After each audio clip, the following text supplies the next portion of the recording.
All right, welcome Voyager U. Jason Voyevich here, co-founder, along with my partner in crime, John Arms, who's out for today, but that doesn't mean that we are not going to make the most of it. I was just telling Roger before Roger gets the prize today for being the first one in the group. You didn't tell me what the prize is, though. Boy, that's ideas on prizes for being the first one in the group. Steve, what do you think you should get? I don't think you should get anything. If he didn't have anything else to do today, get on it. That's good for him. That's look at that, Steve showing you love. If there's a good prize, I'll get on first next time and take advantage of it. Well, Roger was the first among 151 who are currently in the group right now. So again, strong growth. Continue to have strong growth, but obviously not everyone can be with us live here in person today. We understand and respect that. Special guest today is Lorri Anderson. Hi, Lorri. Hello. Do any of you on the call besides me know Lorri? No? Okay, well. I do not. Tim and I have met. Yep. Have you? Okay, got it. Well, I won't spoil it for the rest of you. I'll just introduce Lorri briefly from my perspective and kind of turn a little bit of the floor over to you, Lorri, to talk about kind of what makes people thrive in their careers and kind of your venture and what you're working on.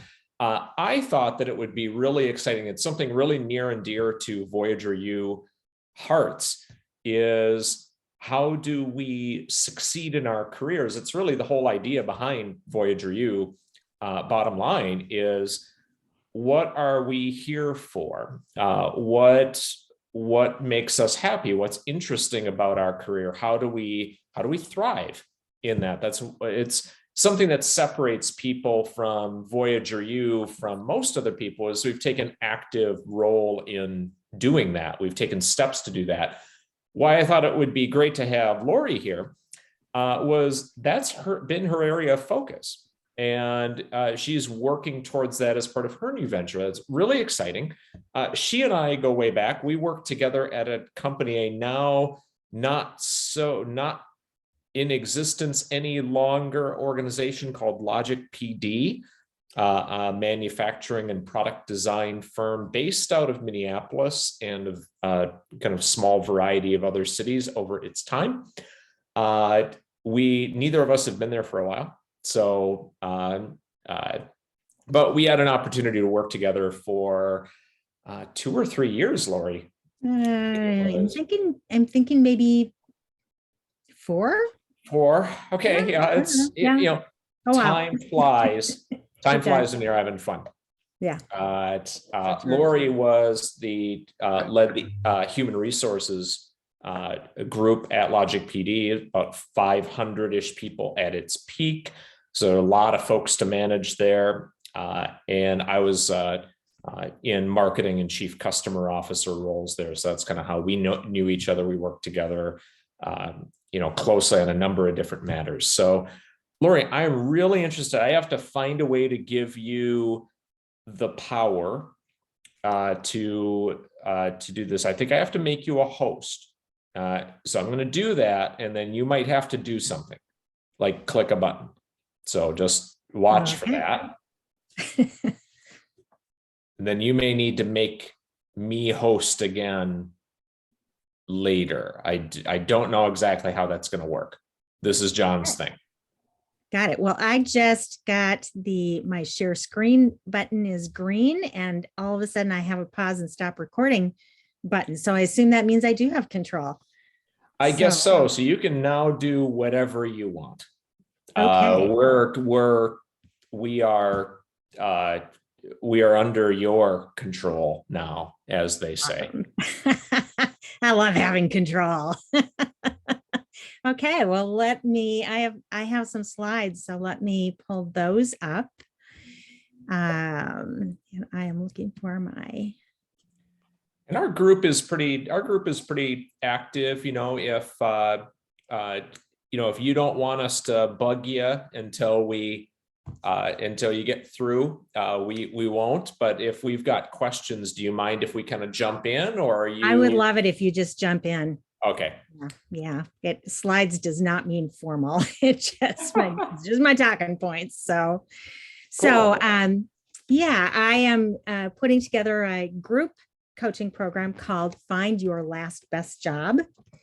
This is me. These days, I'm describing myself as a recovering corporate executive, fractional CHRO, and executive and career coach.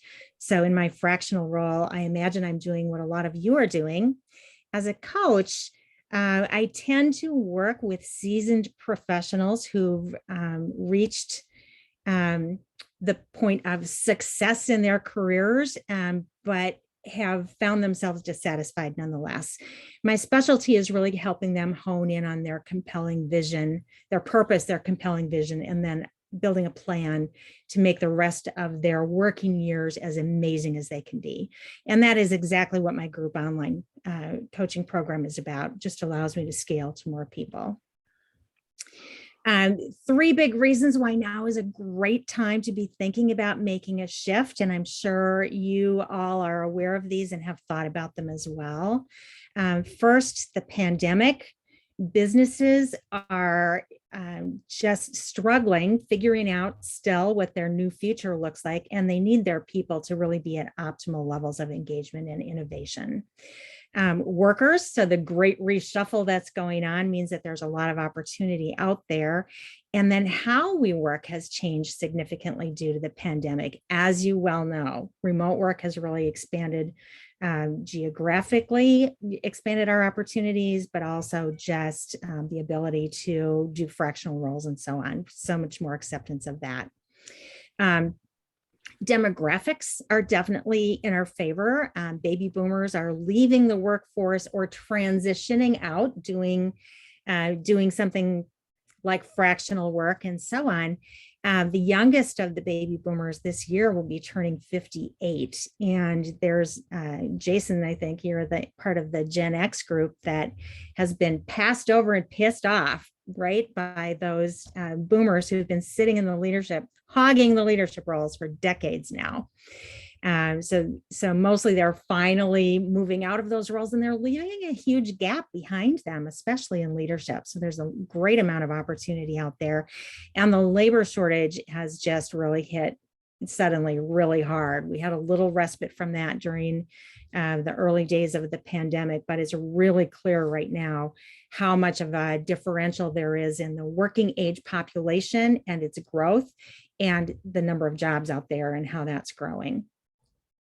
And then lastly, you've spent decades honing your skills. You have the wisdom that only comes from the school of hard knocks, right? And you have the soft skills that take time and focus to build. So you really are ready to meet this moment. So in the program, we talk really kind of focus on 3 areas. First, honing in on your purpose. And then secondly, really building the motivation to get there with a compelling vision. And then lastly, putting together a personalized plan for each person as to how they're going to move forward. So when I'm talking about purpose, I really love to start with this concept. It's pronounced ikigai, and it's a Japanese concept. As you know, they love to put together couple of concepts into a new word, right? So it's a traditional Japanese concept that embodies happiness and living. It's essentially the reason you get up in the morning. And you may have seen it depicted as this Venn diagram. So these bubbles, what am I good at? What do I love to do? What does the world need? And what does the world value? So I can actually get paid for it. And that sweet spot right in the middle, that's where your purpose lives. So the 2 bubbles sort of on the top left there are about you. And the other 2 bubbles are about the world. And so it's a matter of figuring out those 2 halves of the equation. And as I'm working with people, I'm figuring out their half of it. We really talk a lot about superpowers. So we just visit on this concept a little bit. those are the things that come naturally to you. So you may have been trained on them at some point, but you don't even have to think about process or steps or anything. It just is instinctively work that you know how to do at this point. It's easy for you. Often it's very hard for others. And by the way, that makes it really hard for us to recognize our own superpowers because we devalue what we're good at, right? We value what other people are good at that we can't do so well. Superpowers are powerful. They really are a force for good, or you can choose to use them for evil. They're fun and fulfilling for you. They're interesting and they're important in the world. I think about Marcus Buckingham's work, and especially his book, 9 Lies About Work. He talks about some research that was done at Mayo on burnout. And so let me just give you some examples from the research. They talked to anesthesiologists who are the ones who are keeping someone unconscious during surgery, right? And one will say, oh my gosh, my job is so technical. And I just love that I have this skill and this power. My job is to keep this human body hovering between consciousness and death. And that just really drives me. But oh my gosh, don't make me talk to the family, right? And the next person they talk to will say, yeah, there's that technical part of the job and I'm good at that and I can do it, but gosh, that's stressful. Let me talk to the family. That's what I really love to do. Right. So what they found is they think about those, they use the analogy of your work is weaving a tapestry, and those things are your red threads. Those superpowers, right, are your red threads. And you only need your tapestry to be 20% red for it to be sustainable indefinitely. Lorri, I'd like you to linger on that a little bit. I think it's something that, I know we don't really talk about a lot in the Voyageur U curriculum. We talk a lot about superpower. We talk a lot about value proposition. What was interesting, a couple of things jumped out at me right away as you were talking about this. The first one was that we tend to undervalue our own skill sets. And the other one that I couldn't help but think about during this was Strength Finder, and that kind of approach where, you really want to focus on those things that you are good at and build on those versus, kind of worrying as much about others. And I'm curious what connective tissue there is between that work on burnout, and there, like Dr. Amit Sood, who wrote the Mayo Clinic Guide to Happiness, does some wonderful research on burnout as well. He's a great person to follow on LinkedIn, by the way. Put that in the chat or something. I will. I'll link to him in the chat. I've Okay. met him. He's fantastic. Would you comment a little bit about, because I suspect that a lot of the people here that will be listening will have had some experience with Strength Finders. And what do you feel like, because this is a way that what struck me was that, God, at that 20%, you only need 20% red thread to be fulfilled. That answers for me a really big question I've always had with Strength Finders is, well, how do you balance all the other stuff you're going to do? How much of that kind of great thing you're doing do you need to be doing in order to be happy? Can you talk a little bit more about that? I'm not sure there's a question in there. Yeah, and I'm not really sure what to say about it. If you think about 20%, it sounds it's less than I expected it to be, and yet that's a whole day out of a week, out of a 40-hour work week. That's 8 hours. So you're getting close to 2 hours a day if you're working 8 hours a day.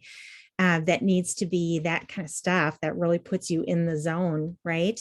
And you can put in all those other hours and doing stuff that doesn't turn your crank that way, and you'll still potentially love your job, right?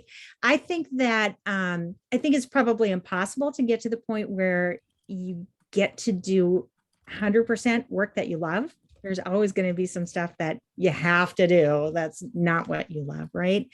But I personally think that if you're really intentional about it, you ought to be able to get it higher than 20%. And I think people deserve to be able to get it higher than 20%. I don't know. I'm kind of curious from the rest of the group, that I love it when things surprise me. And that number surprised me that like, hey, if you get to 20%, one day a week, that's pretty well linked with happiness and fulfillment. You feel good about that. Does that resonate with others in the group? Anyone want to kind of jump off mute and speak to that? Or I'll call on somebody like Steve Zuber. How does that? Why am I mute?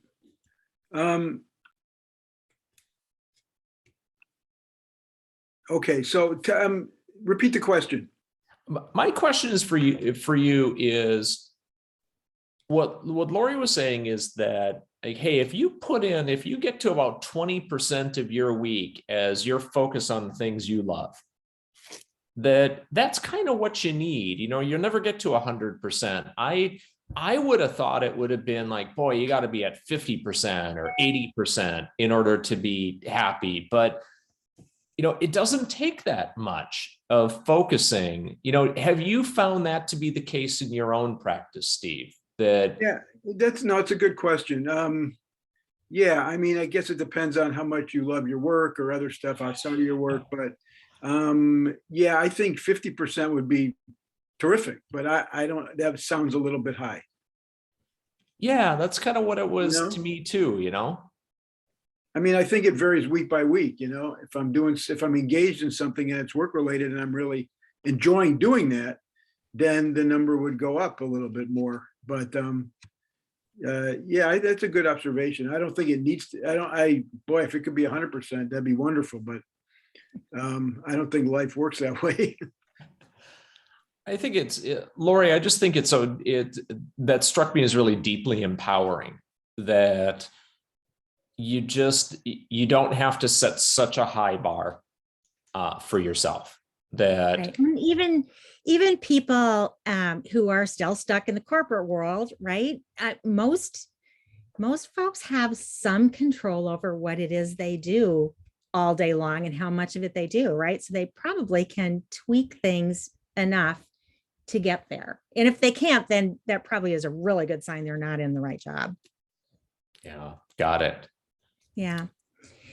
One other thing that I just am thinking about, and I see it didn't make it on the slide as I was sort of culling through to cut down to a smaller number for this session. And that is, as you're thinking about how to discover your superpowers, in addition to those things that you might not recognize because they're too easy for you, even though they're hard for others, another place to look is, what's your kryptonite? Because sometimes the flip side of that is going to be a superpower, right? How your strengths, your biggest strength can be the flip side of your biggest weakness. Or there will just be surprises in there. If you're asking people, what do you see as my strengths? And asking them, what do you see as my superpowers? In my experience, you don't get the same answers. It's really an interesting exercise. And one of the things that I discovered along the way that people thought was one of my superpowers was something that I definitely thought of as a weakness.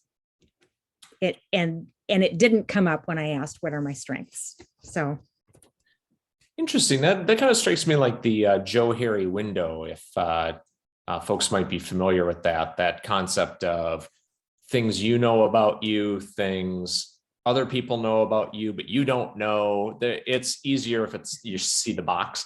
But yeah, it strikes me that there's a little bit of interacting with other people to help you find what that superpower is kind of what you're saying, is you don't have to discover that on your own. Right. Gotcha. Yep. I like that. Thank you, Lorri. Yeah, you're welcome. All right. So after we talk about what are your strengths, that the pieces that you bring to that, then we talk about your compelling vision. And you really think about this in terms of the brain science behind it. Your brain really needs a compelling vision to move you forward. So probably all are schooled in this. I think there's been a ton of this kind of information out there in the stress management training world. But the oldest part of our brain is really coded to keep us safe. And it plays on auto mode in the background all the time. And you could call your brain lazy, or you could call it efficient. It's always there. It uses very little energy. The newer part of your brain, the prefrontal cortex, is where all of our higher functions live, right? All of those things that we most associate with being human. And it uses a massive amount of energy. Hence, we default to that lizard brain all the time. In order to overcome that, you must be intentional. So that's where your compelling vision comes in. And you're going to default to act on your fears, to do the fight, flight, freeze thing, unless you can talk yourself out of it. And a compelling vision, if it's truly compelling, you can remember it really quickly. It's just super easy to remember because it's very concise. It moves you emotionally, and it's powerful.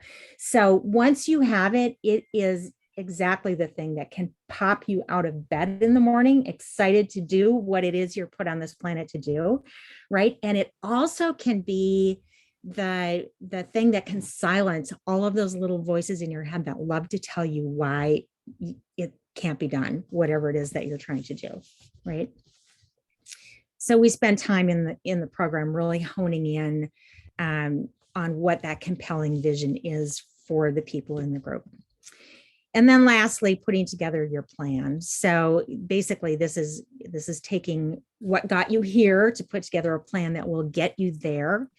And the first piece of this, and appropriate to what we're talking about or what the group's about today, it's networking. That is really that most powerful secret weapon to learn anything you need to know about the other two bubbles in that Venn diagram. What does the world need, and what will the world value or pay me for? Networking is for me. So Jason, you maybe know this about me. I'm an introvert, and I love networking, but I didn't always. So I'm here to tell you the trick is you got to get over yourself. Right. And at least some of you I know are really strong networkers. So you don't have the same challenges that those of us who are introverts have, but it really is magic. And there are a couple of reasons why I know that to be true. The first one is that connecting with other humans is absolutely fundamental to human nature. Every one of us needs a network. The second one is that when you get out there and start doing it, you will discover, and you probably have already, that human beings are incredibly generous. I'm just really humbled by the amount of help and assistance and just good wishes I've received from people that I've networked with. And then lastly, and probably the biggest for me, human beings are fascinating. If you go into a networking conversation with a goal to find out something fascinating about that person, you will not be disappointed. Human beings are pretty incredible.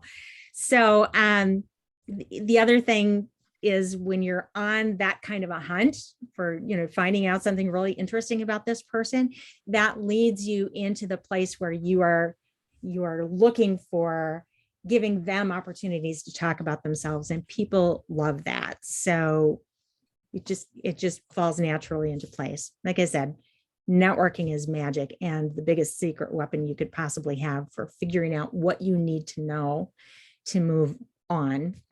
And then the plan, using what got you here to create a plan that will get you there, and then working your plan. So that is really, in a nutshell, what the program is about. It is an 8-week group online coaching program where we meet weekly and work through this stuff and have guest experts and so on and so forth. I'll just wrap with this. Don't ask yourself what the world needs. Ask yourself what makes you come alive, and then go do that, because what the world needs is people who have come alive. I'll throw in here that that compelling vision, and even just the superpowers conversation. Maybe you've had this experience, but once you've really honed in on that, you speak differently about what it is you're out here in the world to do, and people respond to you differently when you've really connected to that purpose. Your eyes light up when you're talking about it, and people recognize that, and they resonate with that, and they just, like I said, they respond differently. And boy, talk about, taking the magic component in your networking up an exponential level. That'll do it for you. So there's my contact information if anybody wants that. And that is the end of my slides. And I'd sure love to hear more questions or things that you want to talk about with all that. Oh, Lorri, thank you. First, before we get to all of that and questions and all those sort of things, thank you. That's not only thank you for doing that, thank you for starting up this, that initiative. It's needed in the world. I think as more people think about, I think there's been a lot of talk about millennials and Gen Z being really purpose-driven people and thinking a lot about that. And I never really agreed that it was just the, kind of a younger generation that thinks about purpose and what they want to do and be in the world, and I thought that was just kind of a false way to look at it. And I like it that you're kind of bringing that to everybody. So I think that is needed in the world right now. I think the more so after all of the time that we had to reflect during the pandemic shutdown and all of that, right? I have a recruiter friend who said people spent their time during the great pause thinking about two questions. Do I have enough? And have I had enough? Interesting. Say that again. I'm gonna write that down, because I try to find neat things to take out of every meeting. Okay, two questions. Say that again. Do I have enough? And have I had enough?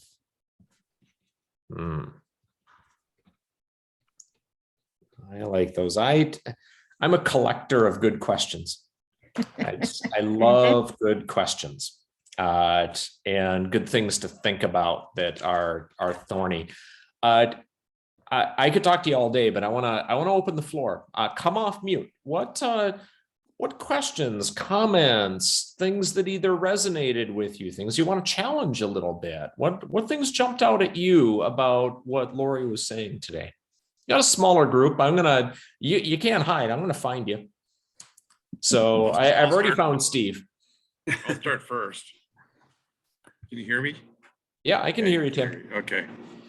No, great, Lorri. It's yeah. So all great stuff. That's kind of what everybody's searching for today. Is you've done a lot of stuff. Now what, right? And so it's everybody's trying to look for something, of how do I do? I don't want to do what I did anymore. Now what?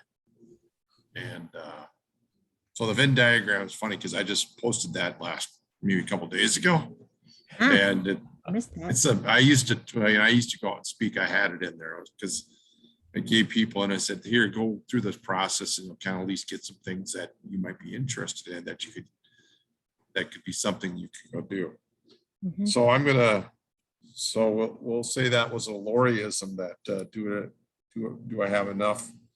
Have I had enough? So I'm going to give you another one. I made this one up today. So everybody says fake it till you make it, right? No, it's really do it till you learn it.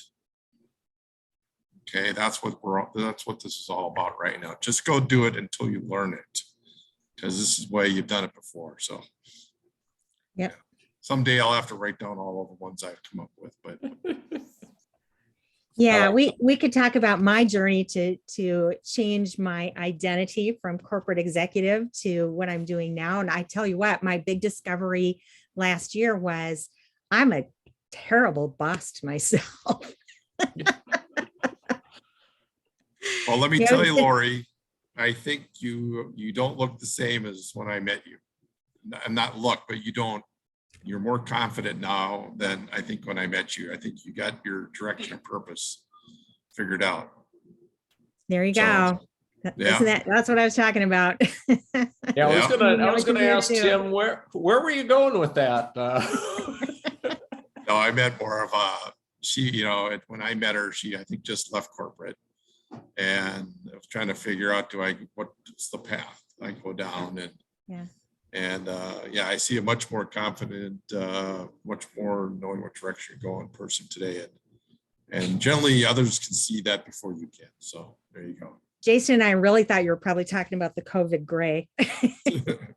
Yeah, that's why I cut my hair. It gets shorter and shorter the grayer it gets. So hopefully I'll just at a certain point, there won't be any left, and I can hide. I can hide for years to come, but we'll see. Tim, thank you. Good one. I wrote that one down too. Do it till you learn it. I like that. I like that a lot. It's interesting. Roger, you've talked a little bit about kind of your, kind of the things you wanted to do once you said, hey, I kind of want to go fractional. I want to do something different here. I'm kind of curious what you thought of Lori's presentation today and kind of what really struck you about what she was talking about. Find the unmute button on there, Roger, if you're talking, or if you're in the other room. I can understand that. That's no problem. We're gonna pass the baton to Sean. So I'm gonna pick on Sean here. I just saw that look on his face when I said Sean. He's like, "Fuck." Yeah. Lori, what is the one thing you said right before Tim said the "do it until you learn it"? I was about to write yours down, and then Tim said it his, and I lost track of what yours was. The two questions? Yes. Okay. They were, I borrowed them from someone else. Okay. It was what people were thinking about during the great pause. Okay. Do I have enough? And have I had enough? Yeah, I think those just those questions, as we continue here on, a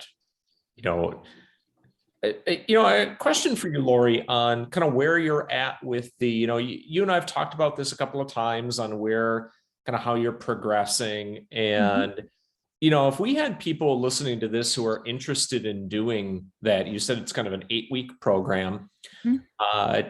Does it start up on the quarter, or is it a cohort program? Is that kind of how you decided? Yeah, it's a cohort program, and I've just reset the dates for the next offering. It's going to start on March 22nd. I will be offering a free virtual workshop before that, a couple weeks before that. I'll have them on my website, on LinkedIn, and so on. So. Or you can email me and I can get you the information. That sounds good. Well, Lori, I invited you to the Voyageur U members only network. So if you could feel free to post that in there. Okay. So that if people are listening to this and they're interested in that workshop, they could sign up for that and then talk with you directly about the cohort program. I think I can tell you from my own personal experience, the clearer I've become with being purposeful because I have a portfolio career, as many of you know. So it's really a matter of being purposeful and having a real sharp purpose in each one of those areas that I'm in. What is my purpose there that is really motivating to me and drives me? And I can tell you, it was funny, I'll just relate a story that I think dovetails really well with what Lorri was talking about just from personal experience. I got invited. It was this kind of international group from the founder, the innovation head of IKEA. The person ran IKEA's innovation. So just how to fit more cardboard into other cardboard and make the instructions more confusing. That guy.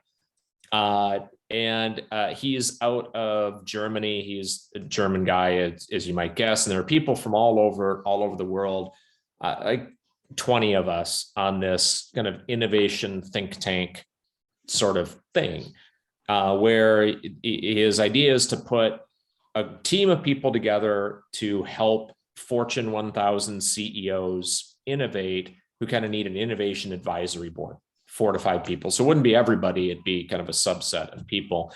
And I remember I was the last person to introduce myself in what I did. You kind of had German efficiency. You had 1 minute to say who you are and what you did. And everyone kind of blew through their minute. And I thought as I was talking there, I just said, what do I really want to do? They got all these great innovation people, and they're all kind of about their kind of forward thinking and all this stuff. And I just said, I'm a historian.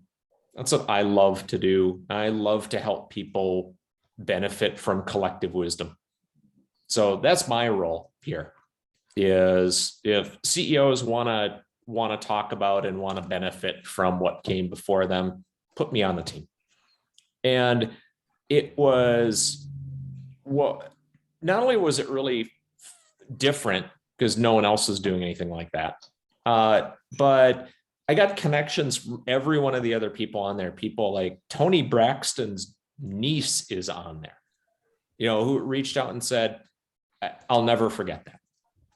It just so clicked that it was so clear what you wanted to do and why you were there. And it was so empowering to have a crystal clear purpose that I didn't have to worry about all the other stuff. There was no like, boy, I feel a little inadequate in this group.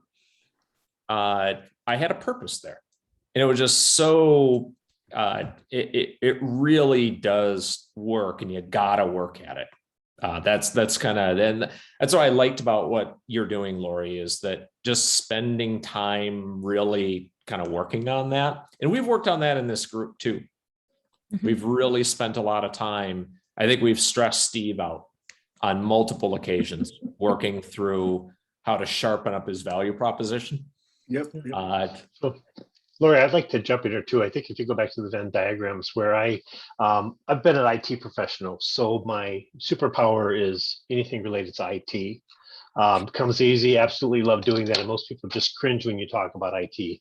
Everything from computers, from that. But I think narrowing down the what I love and what my strengths are, and it was interesting because I can do a lot of things. Technically, I can program, I can, pretty much everything. But I think the technical leadership, leading a group, was the part I enjoyed the most.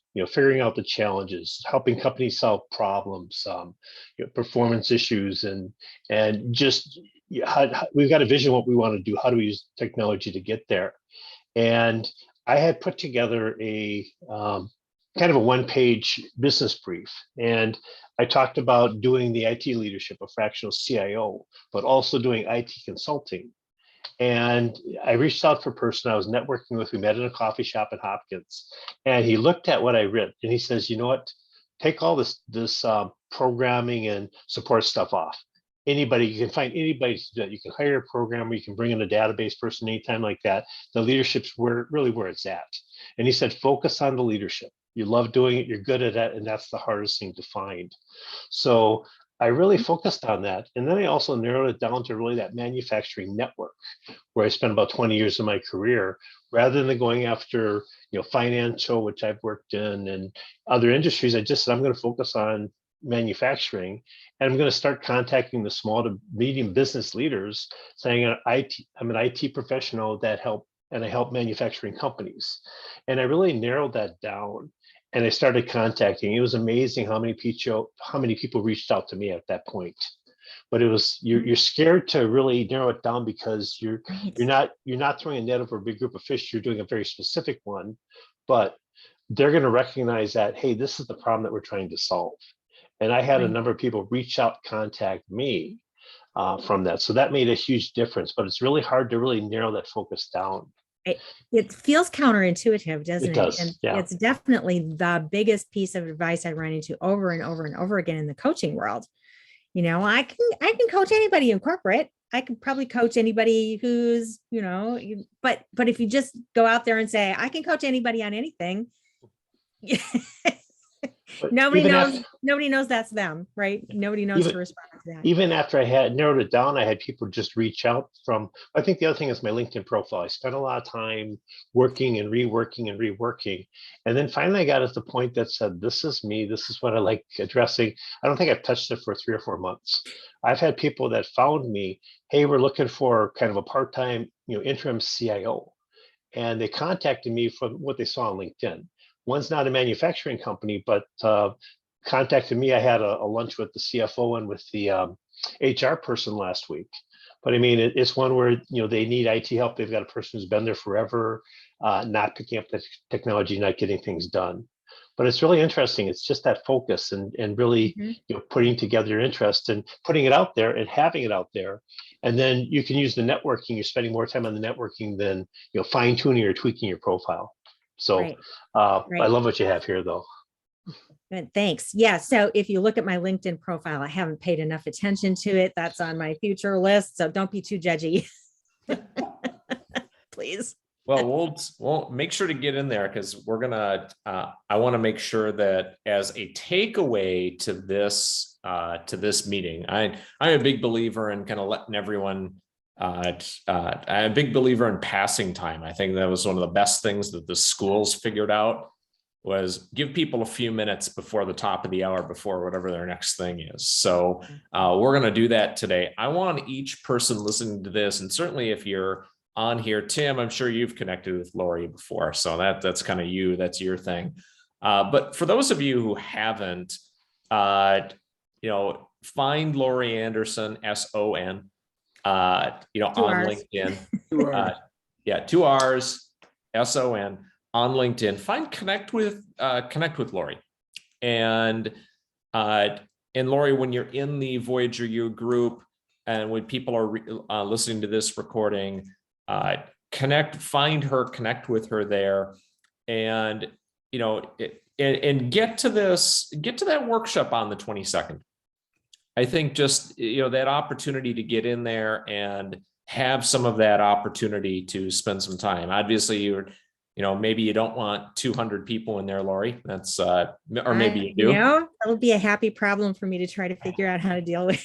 Happy problems to have, but I think we can all do well to continue to refine our driving purpose, that emotion that gets us through. I liked what you said about those it helps silence the little voices. Yeah. That I don't want to do it. I don't think I can do it. I'd rather be doing something else. Right. Or who do you think you are? Right. Yeah.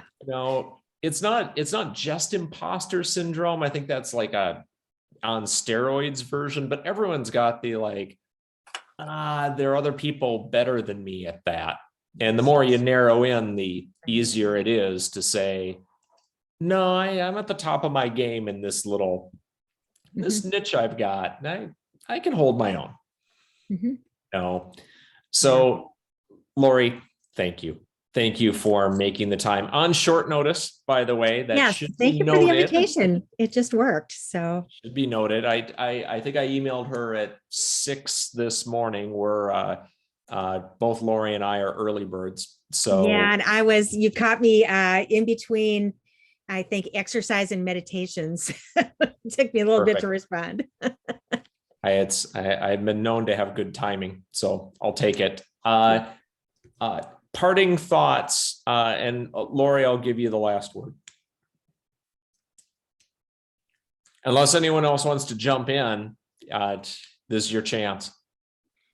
No, I think this is helpful. I mean, I think all these little networking advice or little, like human experience coaching things, you pull a couple of tidbits out of each one you're exposed to, And then you kind of put it together and you say, okay, how's that going to help me?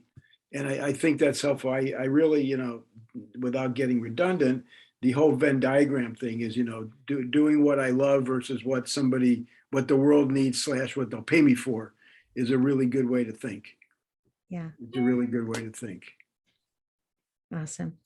Yeah, I appreciate the opportunity to speak to you. I love that we were able to be super casual, and that is absolutely my hope for each of you, that you found a tidbit or two out of this program that'll be helpful for you. So thanks. Thank you, Lorri. Well, I'm going to stop the recording. Stop.